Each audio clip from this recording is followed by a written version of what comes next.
Hey everybody, this is Laura Perry here, founder and temple mom of Ariadne's tribe. I am here today to tell you a story, more specifically to read you a story from Tales from the Labyrinth, Modern Minoan Myths.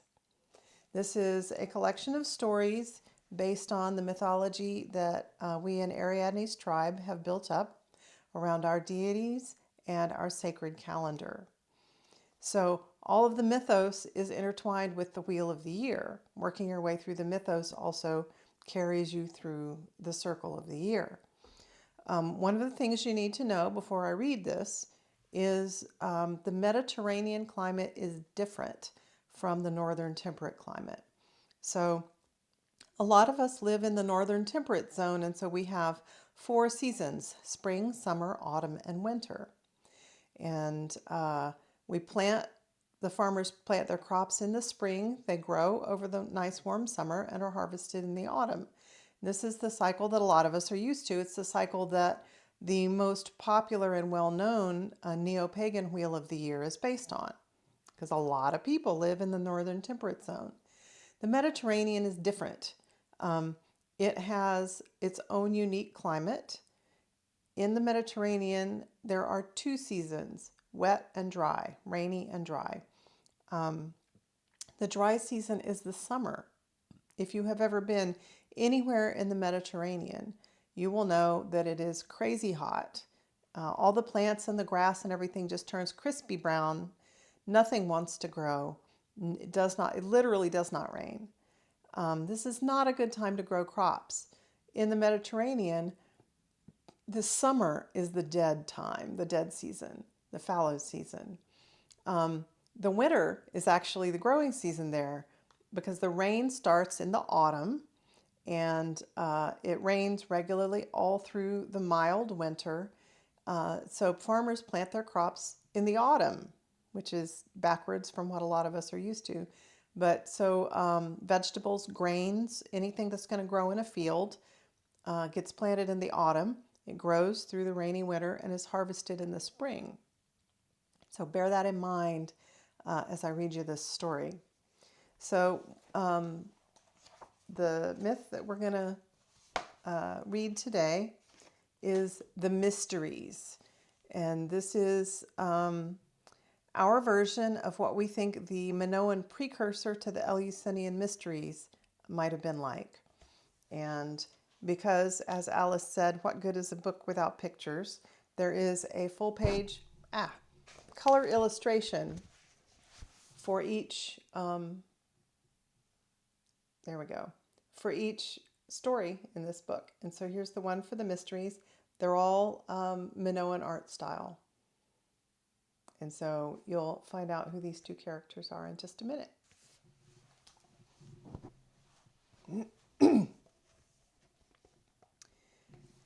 Back in the springtime, Ariadne had rejoiced with the people as they brought in the harvest on Crete in the warm sunshine. It had been a good long growing season with plenty of rain. The people had worked hard in the fields for months, and Ariadne had worked hard as well, maintaining her constant presence throughout the mild winter so the rains would fall and the barley and wheat would grow tall and lush to golden ripeness. She had watched as the people rejoiced in the abundance of the springtime harvest, thanking the ancestors with generous libations of wine and offerings of bread, and celebrating by singing and dancing in circles on the threshing floors, those circular patches of smooth stone and hard-packed earth where the people separated the wheat and barley grain from the stalks. As she watched the celebrations, Ariadne had rested, breathing deeply with a feeling of relief, as we all do when we've worked hard and can congratulate ourselves on a job well done. While she was resting, she began to think about the ancestors, the ones the people were thanking for the harvest. It was the ancestors who blessed the grain when it was planted in the soil so close to their underworld home, and pushed the new sprouts up so they would grow with vigor. All the farmers knew it was a good idea to have beloved people on both sides of the soil line. and everyone understood that it was the ancestors who chose the new soul that would come to each newborn baby. As Ariadne thought about the ancestors, her heart went out to them. She realized it was time for her to be with them once again, helping them, healing them, leading them. She was, after all, the Queen of the Dead. Her work among the living was done for the year, so she was now free to tend to the spirits of the dead. So she got up and walked through the freshly harvested field, picking 3 heads of grain the harvesters had missed, as well as 3 bright red poppies to take with her, to remind her of her mother Ida, whose body is the beautiful land those plants grew from. Then, with these items in her hands, she headed to the world below as the spring harvest season ended and the long, dry summer began. The blessed dead rejoiced at her arrival, calling out glad tidings upon the appearance of their beloved queen, remembering that in addition to her usual name, while Ariadne is in the underworld, we sometimes also call her Kala. Quickly, Ariadne set to work soothing the spirits of the dead, reminding them of their connections with the living, their families and friends who still loved them and still made offerings to them. Ariadne was in good company in the underworld. The Melissae tended the beloved dead all year long, regardless of where Ariadne was. But when she was in the world below, she was their queen bee. And nearby, in his own portion of the underworld, Minos greeted the newly arrived spirits, helping them to reflect on their earthly lives. Though some have said he judges the dead, this is not exactly so. Instead, he encourages people to review their lives and learn from their experiences. For those who feel bad about the things they did while they were alive, this can feel like judgment. But it's important to be honest with ourselves. Minos' silver mirror that reflects the stars in the underworld also reflects our truth back to us so that we can heal when all is said and done. This is a precious part of the mysteries. While all this was going on in the world below, the world above turned in its seasonal cycles. As soon as Ariadne made her way to the abode of the ancestors, back in the late springtime, the rains stopped and the harsh summer sun began to beat down on the land. By then, Ida herself was tired, having birthed the new grain crop, Ariadne embodied, out of the soil of her body, and having seen that same grain through its growth and maturity to the time of harvest. It was time for the earth and Ida to rest. Ida took a slow breath and allowed herself to drift into a summertime slumber. Later, she thought to herself, when it is time, I will go find my daughter and remind her to come back. Right now I am worn out, so I will rest. And so she did, with the hot sun parching the land and driving the life out of it day by day. But as the summer came to its end, she awoke to the distressed cries of her people.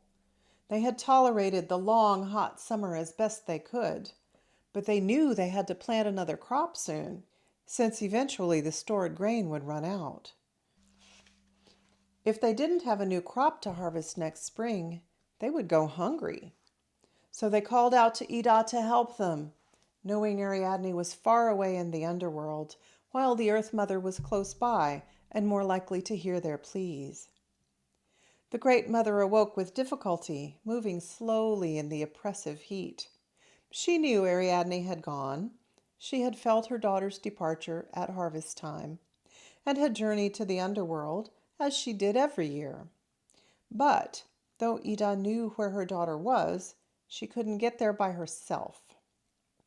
Unlike Ariadne, who travels between the worlds with no assistance, the Earth Mother is so closely woven into the world above, the physical world around us, that she needs a bit of guidance to move from this world to the underworld. So Ida made her way around the island in search of someone who could help her reach her daughter. The dried grass crackled beneath her feet.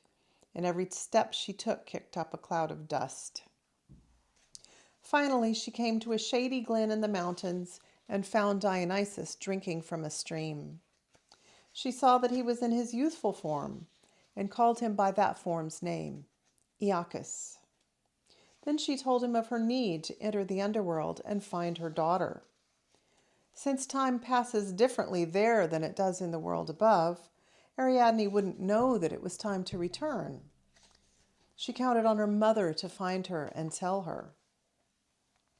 Iacchus picked a few stems of myrtle, the beautiful evergreen plant with tiny white flowers, and wove them into a garland for his head to honor Ariadne. Then he lit a torch and asked Ida to follow him. Down the mountainside they went and into a dark cave. In no time at all, they were in the underworld, where the Melissae directed them to their queen bee.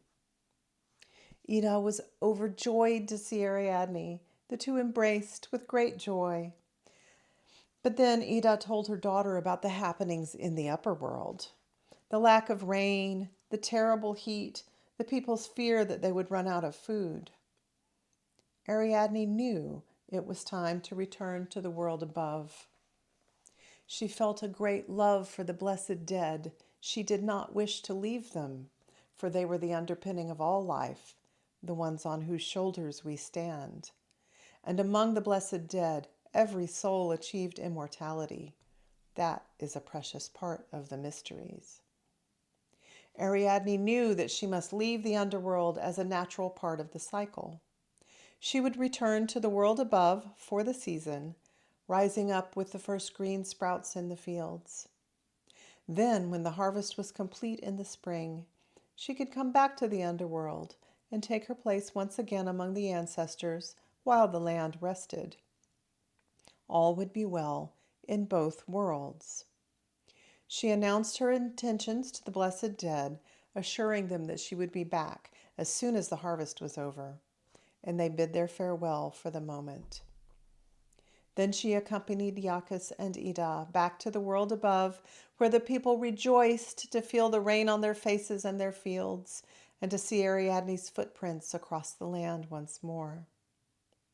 And now, every autumn, the people celebrate Ariadne's journeys between the worlds, beginning when the star Arcturus, Iacchus's torch, appears above the eastern horizon just before dawn, before fading away as the last bit of nighttime sky gives way to Tarasia's glory. They celebrate for 10 days until the star Spica, the sacred ear of grain held aloft by the Great Mother, appears just before sunrise in the same way, showing the people that Ida has returned to the world above with her daughter. They know that soon after they have celebrated these mysteries, the great Labyrinth will appear in the night sky, a shining reminder of Ariadne's presence in the world above. You might know the great Labyrinth by the name Orion, with the bright star Sirius as the jewel at the end of its handle. And when that time comes, the people will celebrate the new year, the beginning of the growing season for the grain that's so important for their food, the grain that is Rhea's gift to humanity in the form of her own daughter, Ariadne. The end, or perhaps the beginning.